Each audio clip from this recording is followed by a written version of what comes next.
Hello, friends. This is Siddharth's Literature House. Today, we are going to explore one of the most fascinating and foundational topics in literary studies here, classical literary criticism. So, what is the classical literary criticism? The roots of literary criticism go back to ancient Greece around 800 BCE, before poetry, drama, and philosophy were not just entertainment, but powerful tools of education, morality, and social order. Here, we are going to discuss about classical literary criticism for the point of views of examinations here, UGC, NET, and other literary examinations here. In this video, we will discuss about its introductions to the classical period, key literary figures of the classical period, transitions to the Hellenistic period, under that the period, key concepts of classical literary criticism, then summary for the point of views of examination here. Let's deep study here, start here.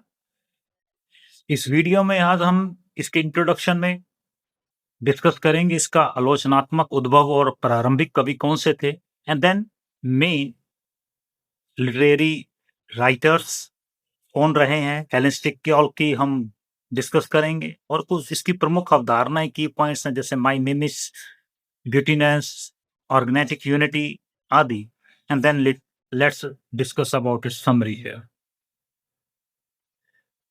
First of the point according to the videos here introduction to the classical literary criticism classical literary criticism का हम परिचय पढ़ने जा रहे हैं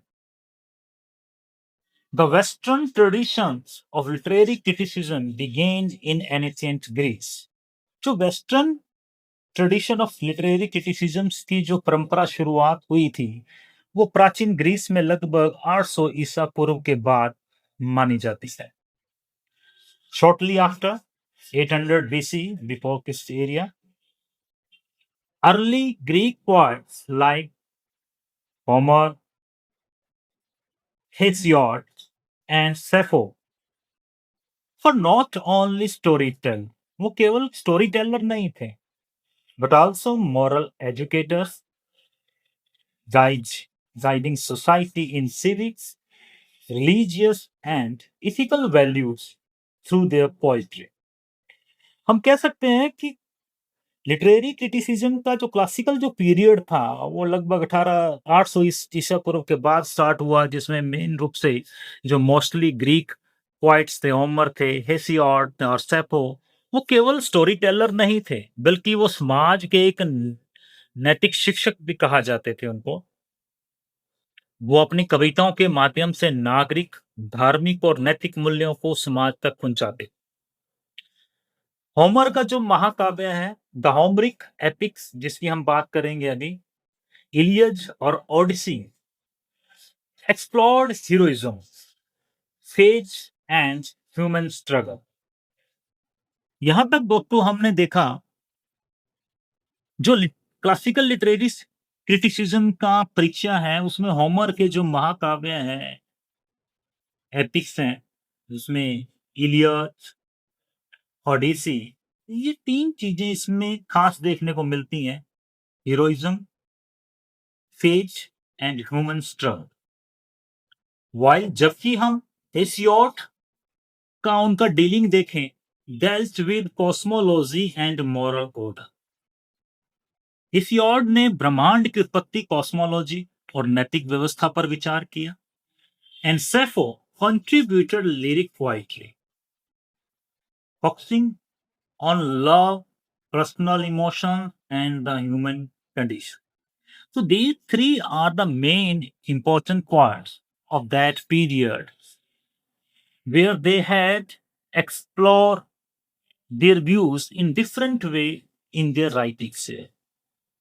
Homer, through the writings of Iliad and Odyssey, showing the literary themes like that heroism, faith, and human struggle. While Hesiod deal with the cosmology and moral order, and Sappho contribute lyric poetry focusing on love, personal emotions, and human conditions. Homer ने अपने महाकाव्य Iliad और ओडिसी में वीरता, भाग्य और human struggle की गाथाएं गाई हैं भाई। हेसियोड ने ब्रह्मांड कॉस्मोलॉजी की उसकी उत्पत्ति और नैतिक व्यवस्था पर विचार कर लिया। सैफो ने इंडिविजुअल लेकर चला, जिसमें लव, व्यक्तिगत भावनाओं और मानवीय संवेदनाओं को ध्यान में रखते हुए अपने जो कविताएं लिखी हैं इन 3 मेजर बिंदुओं पर लिखी, पॉइंट्स पर लिखी। These texts these texts form the basis of Greek Paideia. अब इन ग्रंथों ने हमें बता दिया पैदिया नामक ग्रीक शिक्षा प्रणाली की नींव रखती। Paideia the system of education, Greek system of education, the most important thing here. The Greek education system pedia was formatted through these 3 main writers here by writing a great literary work emphasizing moral, civics and aesthetics, जिन्होंने emphasis किया किन चीजों पर? नैतिकता पर, नागरिकता पर और सौंदर्यात्मक प्रशिक्षण पर बल दिया। Pedia is a great educational system during the era of Greece. Poetry was intertwined with social, moral and religious life. जहां कविता को एक पार्ट में नहीं 3 वेज में पोइट्री को क्रिएट किया जाता था, लाइक दैट सामाजिक सोशलिटी बेस पे, लाइक दैट रिलीजियस वे पे, like that the moral educational life base way. These 3 parts are the main component of poetry that time. And early critical thought often emerged. Poetry was intertwined with social, moral, and religious life. Here we just already discussed about here. In Greek, the elements of poetry were sociality, morality, and religious life based on it. Early critical thoughts often emerged from dramatic festivals where audience discussed the merits of plays and poetry.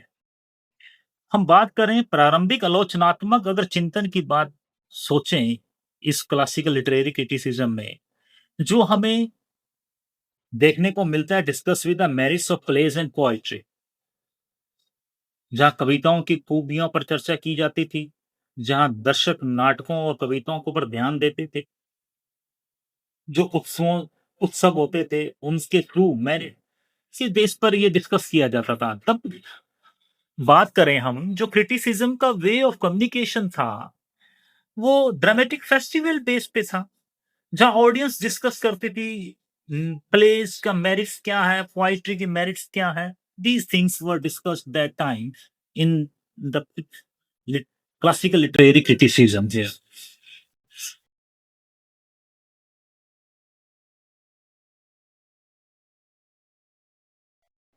By 500 BC, the classical period began, marking a golden age of Greek literature and philosophy.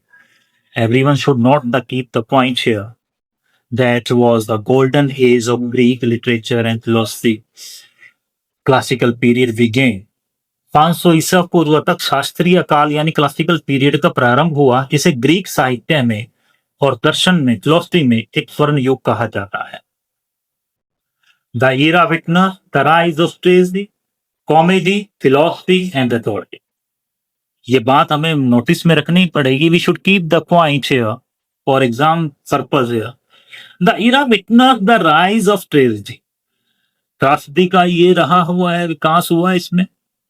Comedy भी काफी develop हुई थी उस समय. And philosophy, दर्शन शास्त्र काफी उच्च level में गया. और अथॉरिटी, और काफी वक्तव्य हुआ था. अथॉरिटिक चीजें भी इस लिटरेचर के अंदर काफी पनपी थी. And the establishment of democracy in Athens, और इसी ग्रीस पीरियड में एथेंस में लोकतंत्र भी स्थापित हुआ था.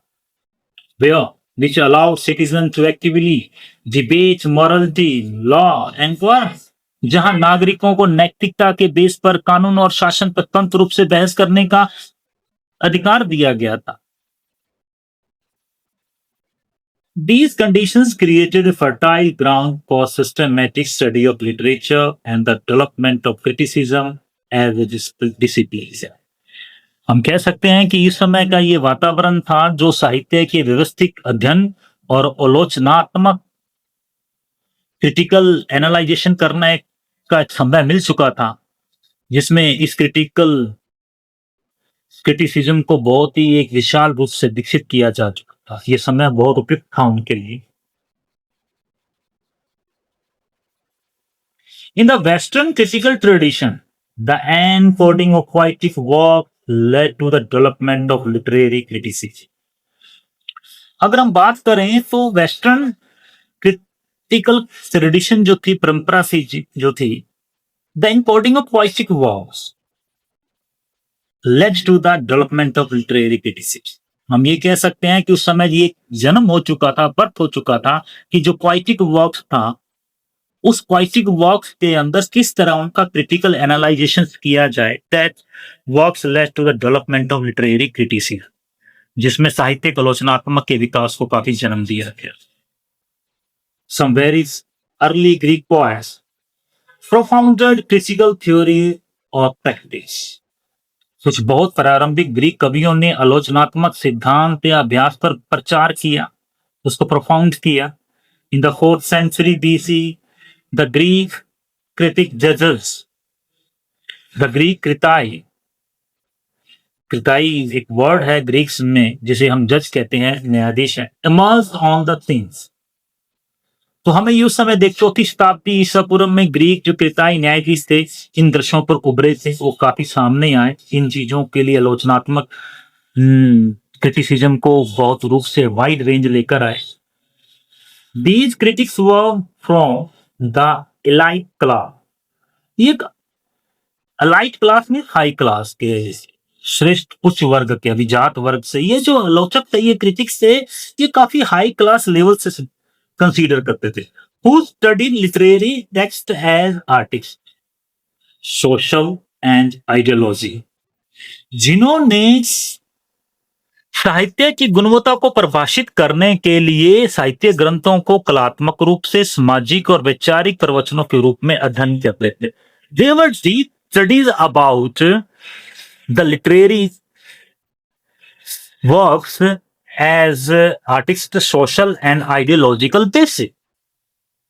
उन्होंने एनालिटिक किया उन ग्रीक लिटरेचर का इन 3 पॉइंट्स के बेस पे, these as considered as artistic, socialistic and ideological. They set out to define the quality of literature and to analyze the very nature and status of literary fiction.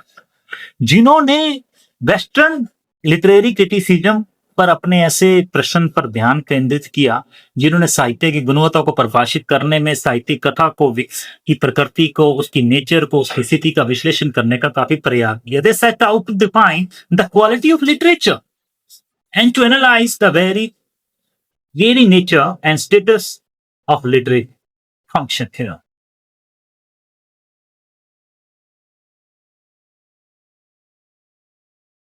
Western critical thought has sought to focus on such portions thus as the literature refer to external reality.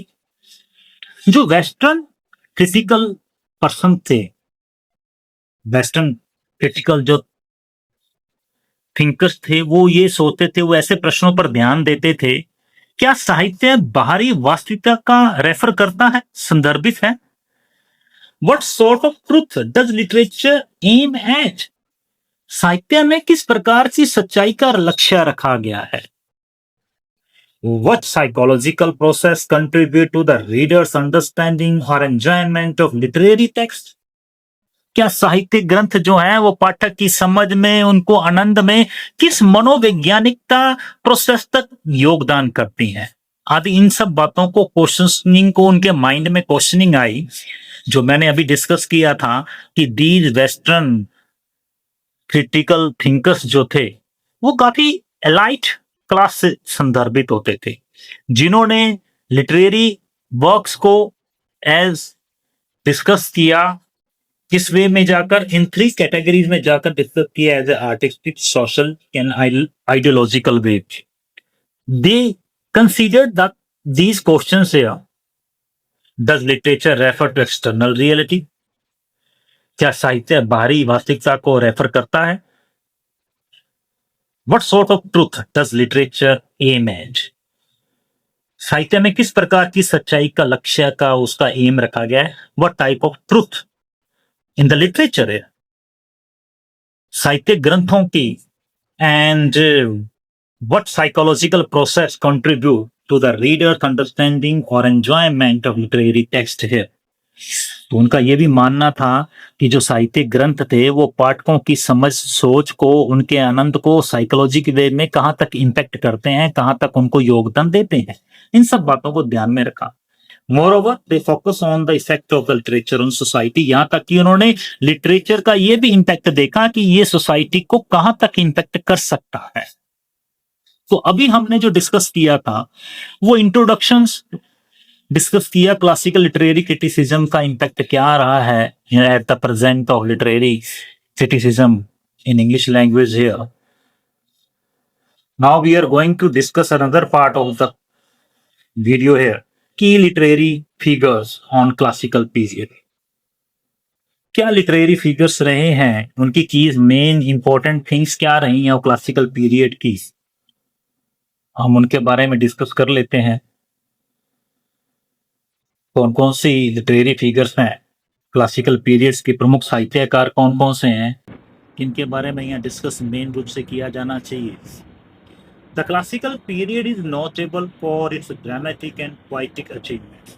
We should keep the points here in your mind that classical period basically belongs to dramatic and poetic achievements. जो classical period है वो अपने नाट्य और काव्य उपलब्धियों के लिए काफी फेमस है, ड्रामेटिक के लिए और पोएटिक अचीवमेंट्स में इनके लिए काफ़ी लिटरेचर में काफ़ी इनका योगदान है।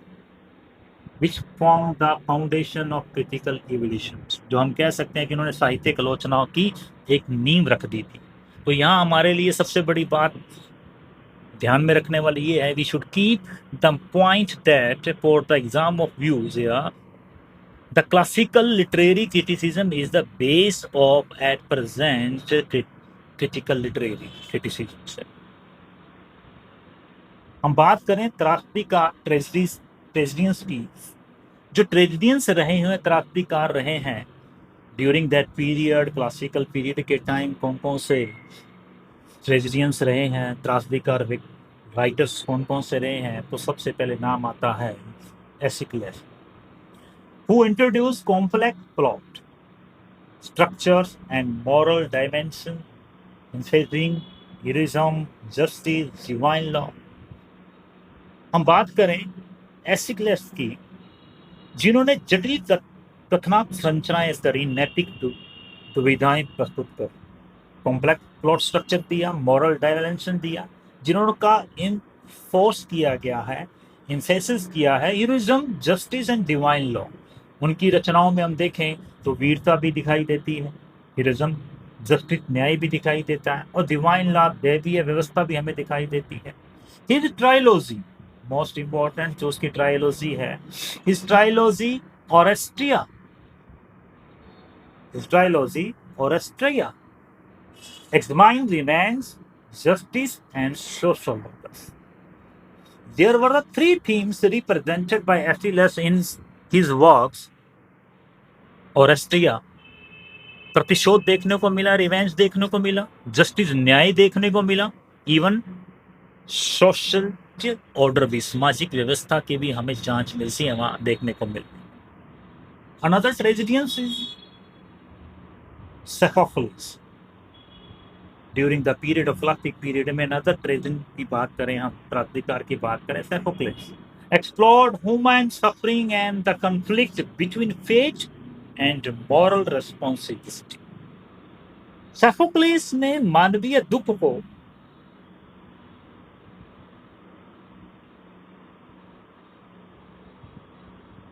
Sophocles explored human suffering and conflict between fate and moral responsibility। Sophocles मानवीय दुख और भाग्य और नैतिक उत्तरदायित्व के संघर्ष को एक्सपोज किया है। Conflict, human suffering between fate and moral responsibilities. उनकी जो रचना है ओडिपस रेक्स एंड एंटीगनी, की नजर रचना reveal the tension between divine law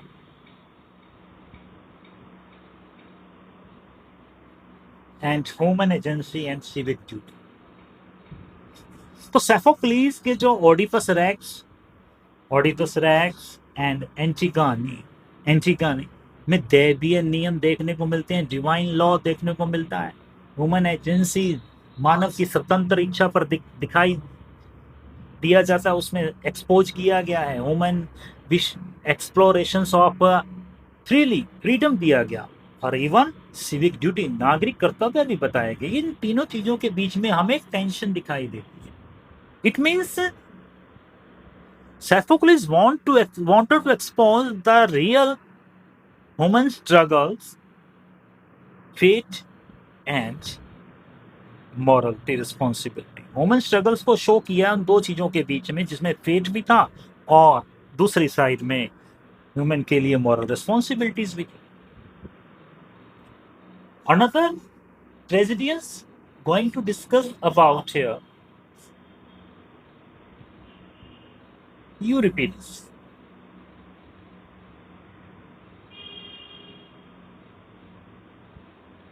Euripides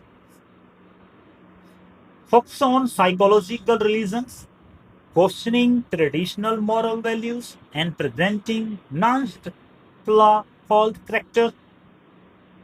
उन्होंने यूरिपिडिस की बात करें तो उन्होंने मनोवैज्ञानिक यथार्थवाद पर जोर डाल दिया,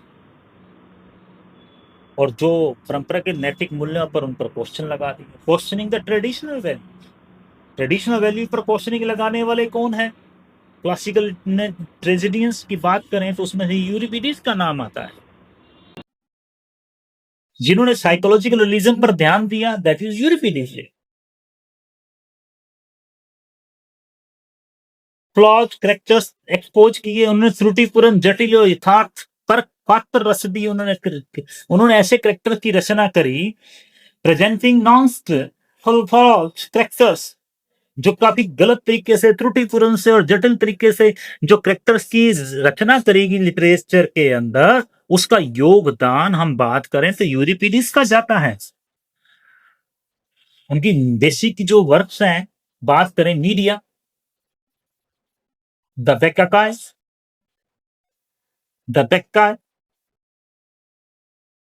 illustrate human emotions, rationality and the consequences of passions।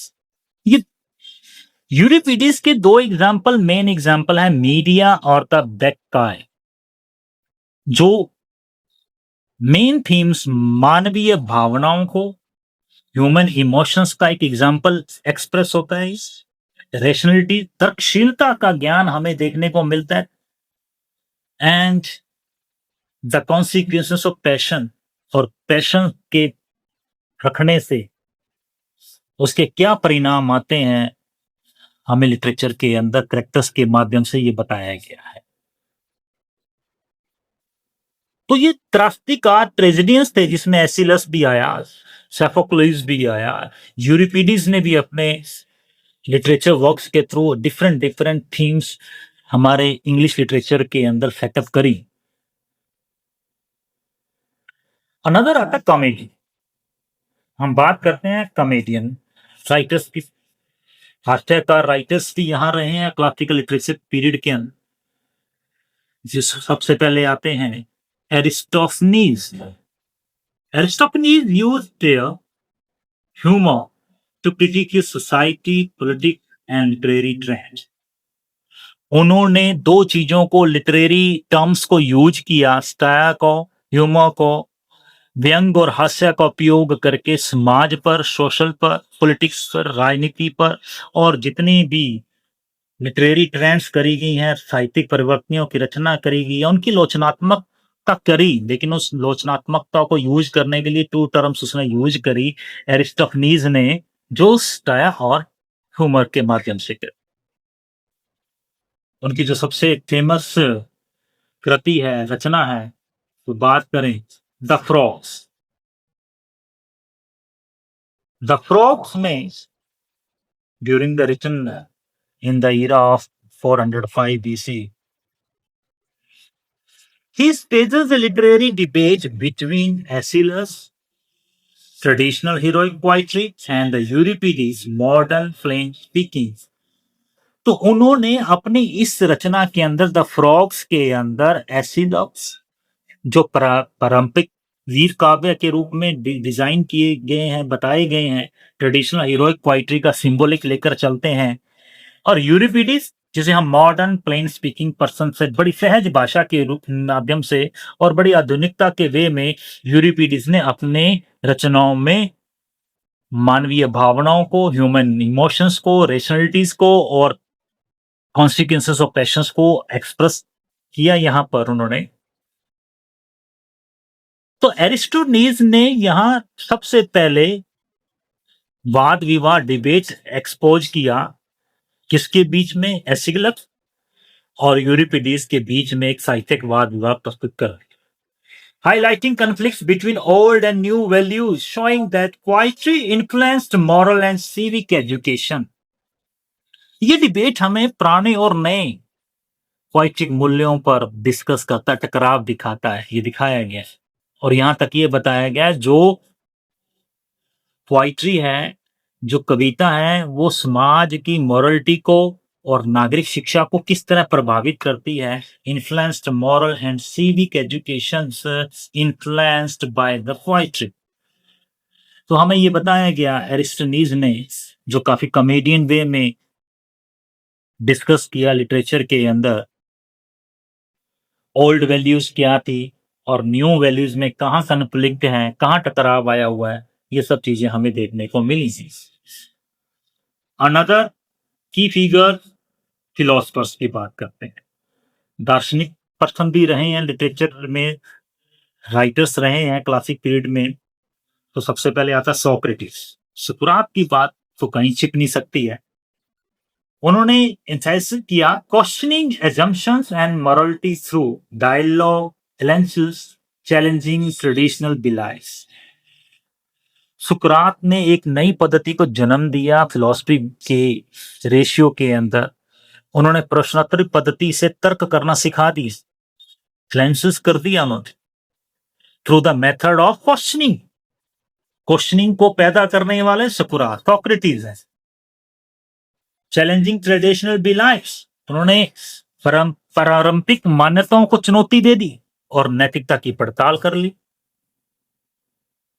Another philosopher Plato.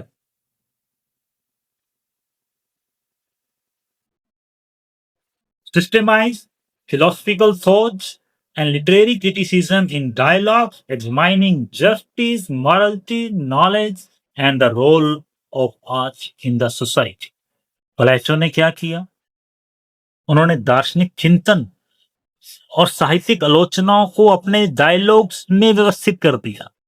He wrote in the method of dialogues। उन्होंने एग्जामाइन की ये चीजें, किसकी? जस्टिस की, मॉरलिटी की, नॉलेज की, and the role of art in the society. Plato ने समाज के में कला का क्या योगदान है, ही एग्जामाइन्ड। जस्टिस कहां तक है समाज में, एग्जामाइन्ड। मॉरलिटी समाज में कहां तक प्लेस रखती है, एग्जामाइन्ड। नॉलेज कहां तक एक्सप्लेन किया उसने, एग्जामाइन्ड। तो ये सब चीजें प्लेटो ने अपने दार्शनिक चिंतन के माध्यम से और साहित्यिक आलोचना को जो उन्होंने एक्सपोज किया through dialogue, not in another way, in conversation में उन्होंने एक्सपोज किया है। Another famous philosopher is Aristotle. अरस्तु की बात करें, जलते scientific approach to literature, scientific approach, literature को साइंटिफिक अप्रोच तक लाकर छोड़ दिए। इन पोइटिक्स, उनकी जो रचना है पोइटिक्स में, उन्होंने साहित्य को, लिटरेचर को कंसर्न कर दिया साइंटिफिक अप्रोच के साथ। एनालाइजिंग ट्रेसी ethic and the principles of mimesis catharsis, plot and character. उन्होंने ये विश्लेषण किया ट्रेजेडी का, एपिक्स का विश्लेषण करते हुए इमिटेशंस, अनुकरण, माइमेज, कैथारसिस, कथनाक और चरित्र की अवधारणाएं। एरिस्टोटल ने लिटरेचर को एक ऐसे पायदान पर लाकर छोड़ दिया जहां लिटरेचर के अंदर 4 एलिमेंट्स में सबसे इंपॉर्टेंट थिंग्स को ओवरव्यू होने लगा। That is basically mimesis, catharsis, plot and character. Critical analytic में हम देखें तो इन 4 एलिमेंट्स पर काफी फोकस किया जाता है। It was given bye Aristotle. उन्होंने ये अवधारणा खड़ी कर दी, चाहे वो ट्रेजेडी हो, चाहे एपिक्स का हो, किसी का विश्लेषण करना हो, किसी का एनालिटिकल वे में उसको ओवरव्यू करना हो, we should concern about these 4 things here, mimesis, catharsis and plot and character of that literature. तो क्लासिकल लिटरेचर के अंदर हमें सबसे ज्यादा इंपॉर्टेंस में अगर हम देखें तो हमारे पास फिलोसफर्स ने काफी योगदान दिया, लिटरेचर को काफी अनदर वे में, क्रिटिकल ओवरव्यू में काफी चेंज लाकर छोड़ दिया है। हमारी इस वीडियो का नेक्स्ट जो पॉइंट है वो हम बात करें transitions to the Hellenistic period during the era 323 to 321 before Christ. Hellenistic काल की हम डिस्कस कर रहे हैं। The death of Alexander the Great in 323 BC marked the beginning of the Hellenistic period। 323 ईसा पूर्व में सिकंदर महान की मृत्यु के साथ ही हेलेनिस्टिक काल की शुरुआत मानी जाती है। Characterized by the spread of Greek culture across the Mediterranean and Middle East, जिसकी सबसे बड़ी विशेषता ये है इस काल की, हेलेनिस्टिक काल की, after the death of Alexander, great Alexander, तो माने तो इसका जो पीरियड शुरू हुआ just after the death of the great Alexander की बाद, मृत्यु के बाद ये शुरुआत माना जाता है इस काल की। This period has a great characterisation कि इन्होंने ग्रीक कल्चर को भूमध्य सागर से लेकर मध्य पूर्व तक विस्तार तक लाकर छोड़ दिया था। It spread the Greek culture across the Mediterranean and middle east, भूमध्य सागर मध्य विस्तार तक लाकर छोड़ दिया। Cities as Alexandria with its famous library and museum became centers of literary scholarship, attracting grammarians and critics like Callimax, Apollonius, Zosius, Aristarchus, Xenodotus, जिन्होंने Greek culture को बहुत आगे तक लेकर गए। उनकी बात करें तो अलेक्जेंड्रिया जैसे नगर, जहां प्रसिद्ध अलेक्जेंड्रिया की बात करें तो अलेक्जेंड्रिया में जहां बहुत बड़ा सिटी है, सिटी सच एज अलेक्जेंड्रिया, कहाँ जाकर भूमध्य सागर से लेकर मध्य पूर्व तक ग्रीक कल्चर काफी स्प्रेडेड हो गया था हेलेनिस्टिक पीरियड के अंदर। तो जहां सबसे पहले हम बात करते हैं अलेक्जेंड्रिया सिटी के अंदर, जहां सबसे फेमस लाइब्रेरी है, संग्रहालय, म्यूजियम थे, ये साहित्य के अध्ययन और आलोचना का सबसे बड़ा केंद्र बन चुके थे। यहाँ विद्वान जो मेन क्रिटिक्स रहे हैं, आलोचक रहे हैं, विद्वान आलोचक, जिसमें कैलीमैकस का नाम सबसे पहले आता है। कैलीमैकस, अपोलोनियस, अरिस्टार्कस और जेनोडोटस काफी एक्टिव क्रिटिक्स रहे हुए थे उस टाइम के। ये In that period, literature continued to evolve, but critical reflection became more sophisticated, focusing on textual analysis, grammar, and the organization of poetic works. इस समय जो साहित्य का विकास तो जारी रहा, लेकिन आलोचना की जो पद्धति थी वो और परिपक्व हो गई थी और पक चुकी थी। Literature continue to evolve, literature काफी डेवलप हो चुका, but critically reflection became more sophisticated. जहां आलोचना का, क्रिटिक्स का एनालाइजेशन करने का एक तरीका अलग था। वो फोकस करते थे किन चीजों पर? Textual analysation. Textual, you should keep three things here.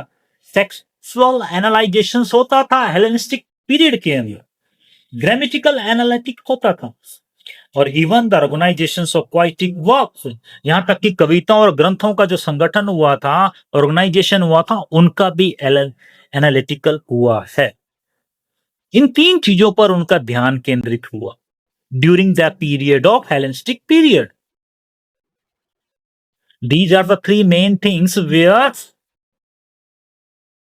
critical has approached in a large vast area: textual analysis, grammatical analysis, and poetic and organizations of poetic and another उन्होंने वर्क्स का संगठन बनना शुरू हुआ, तो उनका एनालाइजेशन हो गया, उन पर ध्यान हुआ। The Hellenistic period ended with the Rome's rise after the Battle of Actium, bringing Greek literary traditions into the Roman culture space। इस तरह से हेलेनिस्टिक कॉल का अंत होता है, उस पीरियड का अंत होता है 31वीं ईसा पूर्व में। कब? जब बैटल ऑफ एक्टियम हुआ था, एक्टियम का युद्ध हुआ था, रोम का वहां उदय हो जाना और ग्रीक लिटरेचर को की परंपरा को रोमन संस्कृति में इन्वॉल्व कर देना, उसमें इंडल्ज कर देना। तो इसी तरह से ग्रीक इन्वॉल्व किस में हो गया? रोम लिटरेचर के अंदर इन्वॉल्व हो गया। हमने बेसिकली डिस्कस कर लिया इंट्रोडक्शन से लेकर की फिगर्स तक, और उसके बाद हेलेनिस्टिक पीरियड भी हमने डिस्कस किया इस वीडियो के अंदर। हम बात करें अनदर हमारा जो पॉइंट है क्लासिकल लिटरेरी क्रिटिसिज्म का, की concepts of classical literary criticism. शास्त्रीय साहित्यिक आलोचना की प्रमुख अवधारणाएं कौन कौन सी रही हैं? जो ग्रीक थिंकर्स थे, उन्होंने किस तरह की अवधारणाएं डिस्कस करती थी लिटरेचर के अंदर, उनके बारे में डिस्कस करते हैं। During the classical period, Greek thinkers introduced concepts that shaped literary theory of centuries। तो क्लासिकल लिटरेचर के अंदर हम देखें क्रिटिसिज्म में, जो ग्रीक थिंकर्स थे, उन्होंने ऐसी नई कॉन्सेप्ट्स दे दिए थे जो सदियों तक हमारे साहित्य के सिद्धांतों को छूती रही हैं, साहित्यिक सिद्धांतों को काफी प्रभावित किया, ऐसे इम्पैक्ट डाला है। तो सबसे पहले आता है माई नेमिस, दैट इज इमिटेशन। आज इमिटेट्स लाइस, रियलिटी और नेचर। ग्रीक्स लिटरेचर, ये लिटरेचर लिटरेरी थिंकर्स ये जानते थे कला जो है वो जीवन को, यथार्थ और प्रकृति का अनुकरण करती है। आर्ट इमिटेट्स लाइफ, रियलिटी और nature. Plato and Aristotle both emphasized that imitations could reflect truth or reveal moral and philosophical insights। जहां प्लेटो और अरस्तु ने, अरिस्टोटल ने, दोनों ने इस बात का अनुसरण किया है, उनका इमिकरण किया है, उनका इमिटेशन किया है। अनुकरण के माध्यम से कला या तो सत्य को प्रतिबिंब करती है या फिर नैतिक और दार्शनिक दृष्टिकोण को उजागर करती है। They thought imitation could reflect truth or reveal moral and philosophical insight। वो मानते थे कि imitations is the best way to expose the as truth reveal and morality and philosophy insight create in the human nature। Another concept given by Greek thinkers here: beauty, truth and goodness। Beauty, truth and goodness. Literature was connected to ethical and philosophical ideals. It should educate, morality, uplift, and reveal universal truths। उन्होंने कहा जो साहित्य केवल मनोरंजन नहीं करता है। Basically, literature is the not only having a entertainment source, but also it has educate, morality, uplift and reveal universal truths here. Literature was connected to ethical and philosophical idea. ठीक है, साहित्य को केवल मनोरंजन तक नहीं रखा उन्होंने बल्कि शिक्षा और नैतिकता उत्थान का भी स्थान माना गया है। जहाँ सार्वभौमिक सत्य यूनिवर्सल ट्रुथ नैतिक आदर्शों को भी प्रकट करना चाहिए that were the key concepts given by Greek literature.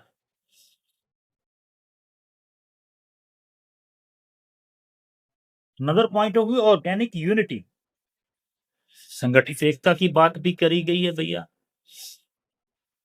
Classical literature के अंदर a literary work must have harmony and structural coherence उन्होंने बताया कि जो साहित्यिक कृति होनी चाहिए ना वो आरंभ स्टार्टिंग से मिडिल में और अंत तक उनका एक सामंजस्य होना बहुत आवश्यक है उनके बीच harmony and structural coherence with beginning middle and end तभी अगर ये ऑर्गेनिक यूनिटी एक लिटरेरी वर्क के अंदर मिलती है that was the great work they thought about it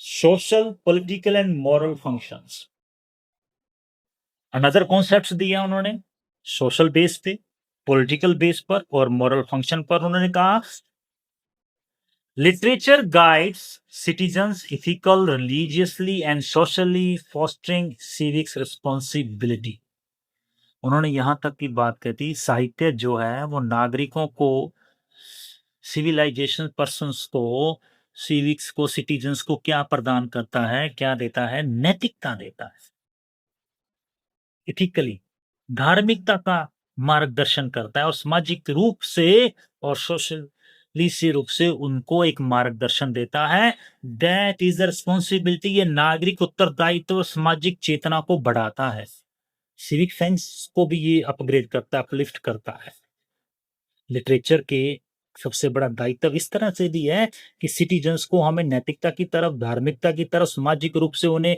मार्गदर्शन देना यहाँ तक कि उनके नागरिक उत्तरदायित्व क्या है उनको एक्सपोज करना थ्रू द लिटरेचर और सामाजिक चेतना भी उनके प्रति बढ़ाना उनके दिमाग में ये सब एक लिटरेचर का कार्य होना चाहिए it was given by Greek literature से another language and figures of speech यहाँ मोस्ट इंपॉर्टेंट थिंग भी आप बात आती है कि यहाँ लैंग्वेज और फिगर स्पीच को भी इंक्लूड किया गया लिटरेचर के अंदर that was the soul of the literature poetic language uses metaphor symbol and metonymy to express deeper meaning चाहे मेटाफोर हो चाहे सिंबल हो चाहे मेटोनमी हो काव्य भाषा में रूपक प्रतीक और लक्षणा का गहन अर्थों में व्यक्त करने के लिए यूज किया जाता है इन सब चीजों का तो ये ग्रीक लिटरेचर वर्क में यूज किया गया है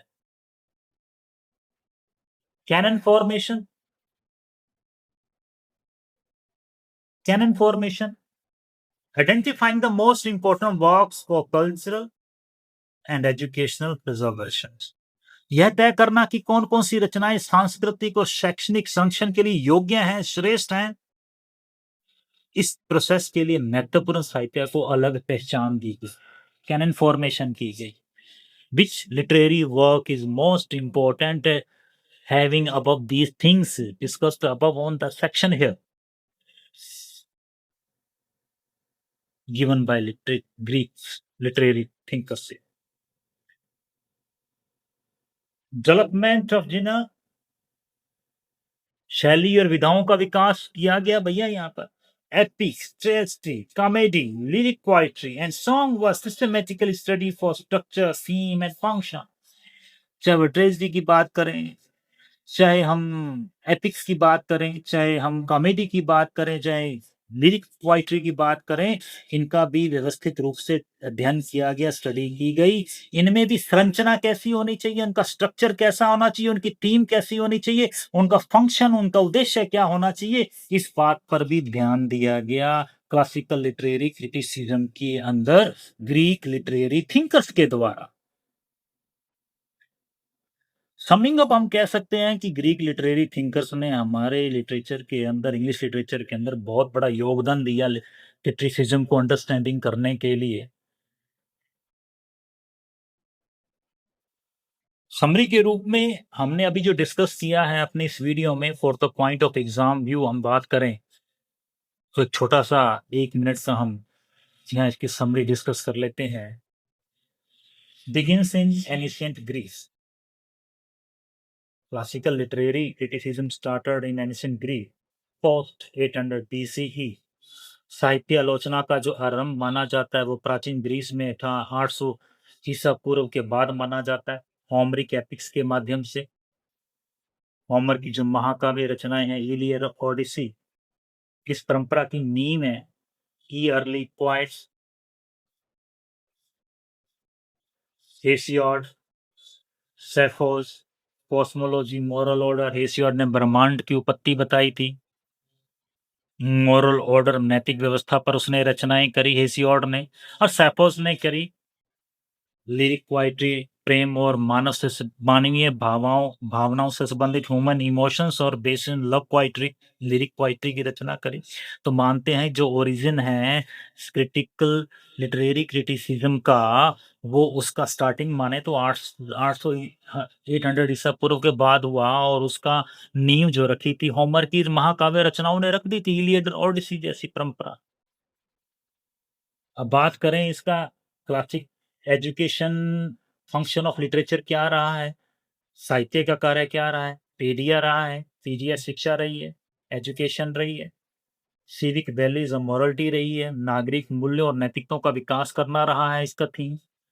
even religious and cultural transmission रहा है, धार्मिक और सांस्कृतिक परंपराओं को कैसे संरक्षित किया जाए, ये बेसिक उनका फंक्शन था लिटरेचर का। क्लासिकल पीरियड का टाइम पीरियड देखें तो हम 500 ईसा पूर्व टू 323, और ट्रेजेडियंस की बात करें तो आते हैं एसिलस, सॉफ्कलीज और यूरिपिडिस। हास्यकार की बात करें तो कॉमेडियन की बात करें, एरिस्टोफनीज का नाम सबसे पहले आता है। और फिलोसफर की बात करें, सोक्रेटिस, प्लेटो और एरिस्टोटल आते हैं। और इसकी अन्य अनदर जो कैरेक्टरिस्टिक्स हैं इस काल की, तो वो रहती है rhetoric and democracy in Athens. Athens के अंदर लोकतंत्र सेटअप हो गया था इसके माध्यम से, और रेटोरिक वक्तव्य हुआ था, क्वेश्चनिंग होनी शुरू हो गई। हेलेनिस्टिक कॉल, हेलेनिस्टिक पीरियड की भी इसमें चर्चा होती है। हेलेनिस्टिक पीरियड भी अब इसमें इंपॉर्टेंस रखता है। Spread of Greek culture through Mediterranean and middle east. Greek संस्कृति का विस्तार कर दिया हो गया इस काल के अंदर। हेलेनिस्टिक पीरियड के अंदर भूमध्य सागर से लेकर मध्य पूर्व तक काफी फैल चुका था। अलेक्जेंड्रिया का जगह का लोगों को पता लगा, उसका अध्ययन हुआ। ये आलोचना का सबसे बड़ा केंद्र बन चुका था, हब ऑफ लर्निंग बन चुका था अलेक्जेंड्रिया सिटी। स्कॉलर लाइक, यहाँ जो प्रमुख विद्वान आने लगे थे, कैलिमॉक्स, अपोलोनियस, अरिस्टार्कस और जेनोडोटस, ये सब आए थे इसके, विद्वान थे इस काल के, इस पीरियड के। Ended with the Rome's rise under Augustine. Rome का उदय हुआ, ग्रीक संस्कृति जो थी जिसका हिस्सा बन गई थी। एंडेड विद रोम राइज, इस पीरियड का एंड हुआ हेलेनिस्टिक पीरियड का, रोम का उद्भव होने से। अंडर द ऑगस्टस, ऑगस्टस के पीरियड में रोम उद्भव हो चुका था। तो what is the significance of the period of that? क्या सिग्निफिकेंस है? Foundation of western literary criticism. तो हम बात करें, classical literary criticism had become the foundations of western literary criticism का एक फाउंडेशन बन चुका था।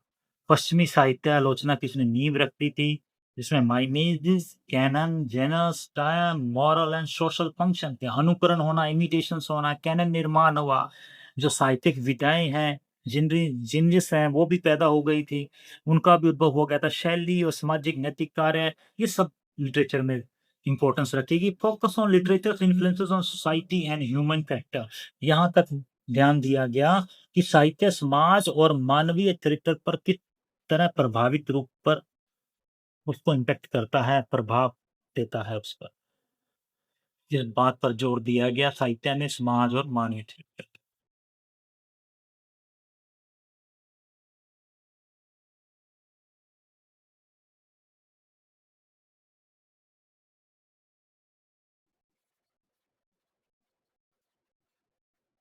हमने इस अपने वीडियो में introduction to classical literary criticism के बारे में डिस्कस किया। The golden age of Greece, classical period को गोल्डन एज ऑफ ग्रीस भी कहा जाता है।